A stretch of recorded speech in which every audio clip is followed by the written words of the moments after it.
കുറേ വെല്ലുവിളിച്ചെന്നുള്ളത് അയാളുടെ ഒരു തോന്നലാണ്. പോലീസ് അത് പിന്നെ ആയെങ്കിൽ ഒരു പരിധി വിട്ടിട്ട് വളർന്നു അയാൾക്കൊരു തോന്നലുണ്ടെന്ന് കരുതിയത് മനസ്സിലായപ്പോൾ തന്നെ പോലീസ് അയാളെ നിയമപരമായി പൂട്ടാനുള്ള എല്ലാ നടപടികളും ചെയ്തു. അതിൻ്റെ കൺക്ലൂഷൻ ഇന്ന് പുലർച്ചയ്ക്ക് നടത്തുന്നേ ഉള്ളൂ.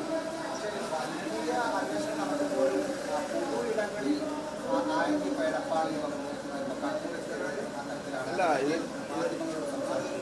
ഇതിനകത്ത് കുറച്ച് കാര്യമുണ്ട്. അദ്ദേഹം ബെയിൽ അപ്ലിക്കേഷൻ കൊടുത്തു. ബെയിൽ പരിഗണനയിലുള്ളപ്പോൾ സാധാരണ നിലക്ക് ബഹുമാനപ്പെട്ട കോടതികളുടെ തീരുമാനം കഴിഞ്ഞതിന് ശേഷം മാത്രമേ നമ്മൾ സാധാരണ ഇടപെടാറുള്ളൂ. കോടതി കഴിഞ്ഞ ദിവസമാണ് ബെയിൽ റിജക്ട് ചെയ്തിരിക്കുന്നത്, ആൻറ്റിസിപ്പേറ്ററി ബെയിൽ. അതിനുശേഷം പോലീസ് ആക്ട് ചെയ്ത് ആ സമയത്താണ് ഇയാൾ അംഗീകരിക്കുന്നത്.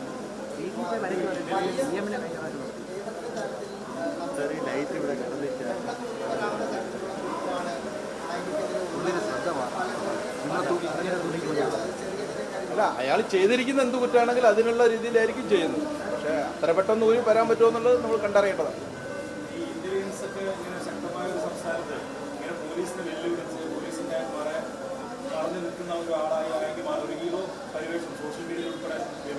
അല്ല, ഇപ്പോഴെന്താണ് പരിവേഷം ഉണ്ടായിരിക്കുന്നത്?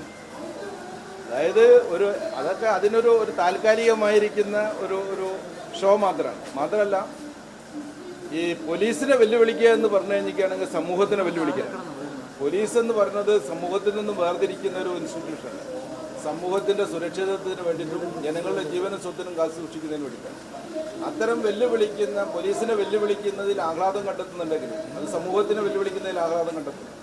ഞങ്ങൾ ഇത്തരത്തിൽ വെല്ലുവിളിക്കാനതിൽ ആഹ്ലാദം കാണുകയും അതിന് പോസ്റ്റിൽ ലൈക്ക് ഇടുകയും കമൻ്റ് ഇടുകയൊക്കെ ചെയ്തിരിക്കുന്ന ആളുകളെയും പിന്നാലുണ്ട്. അതൊരു ഹീറോ വർഷിപ്പ് ക്രിയേറ്റ് ചെയ്യാൻ വേണ്ടി ചെയ്തതാണ്. അപ്പോൾ അതുകൊണ്ട് തന്നെയാണ് പോലീസ് ചെയ്യുന്നത്.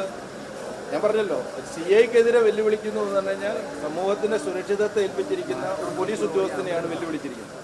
ആ വെല്ലുവിളി ഒരു കാരണവശാലും അനുവദിക്കാൻ പാടില്ല. ഇതുതന്നെയാണ് ഞങ്ങളുടെ ബഹുമാനപ്പെട്ട ആഭ്യന്തരമന്ത്രി പറഞ്ഞിരിക്കുന്നത്. ഇത്തരം വെല്ലുവിളികൾ ഒരു കാരണവശാലും കേരളത്തിൽ അനുവദിക്കും.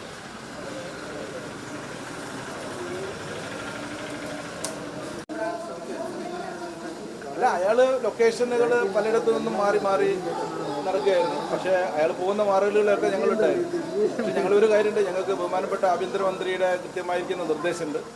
ഒന്ന്, ഇയാളെ പിടിച്ചിരിക്കണം. രണ്ട്, ഇതൊരു നമ്മളുടെ ഒരു ഹ്യൂമൻ റൈറ്റ്സ് വയലേഷനോ നിയമപരമല്ലാത്തൊരു രീതിയും ഫോളോ ചെയ്യും. കൃത്യമായിരിക്കുന്ന നിയമപരമായിരിക്കുന്ന രീതികൾ ഫോളോ ചെയ്തുകൊണ്ടാണ് നമ്മൾ ചെയ്യുന്നത്. അതെല്ലാം അതാരോ കേരള പോലീസിന്റെ തീരുമാനമായിരുന്നില്ല.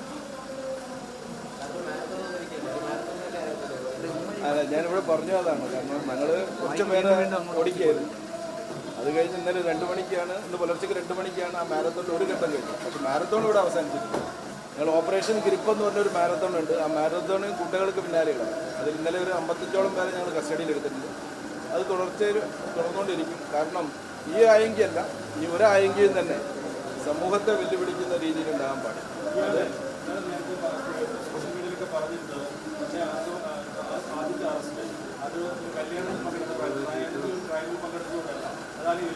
അയാൾ പറയുന്ന കല്യാണം എന്ന് പറയുന്ന ഒരു കാറ്റ് എന്ന് പറയുന്ന ഒരു ഗുണ്ടൻ ഒരാളാണ്. അയാൾ പറഞ്ഞു ഞാൻ അയാളെ കല്യാണം ക്ഷണിച്ചിട്ടില്ല.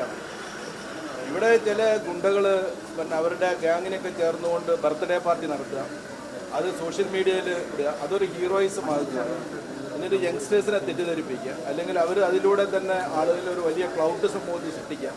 ഇത്തരം കാര്യങ്ങൾ കാണാറുണ്ട്. അതേപോലെ ഒരു ആക്ടിവിറ്റിയിൽ പെട്ടിരിക്കുന്നതാണ്.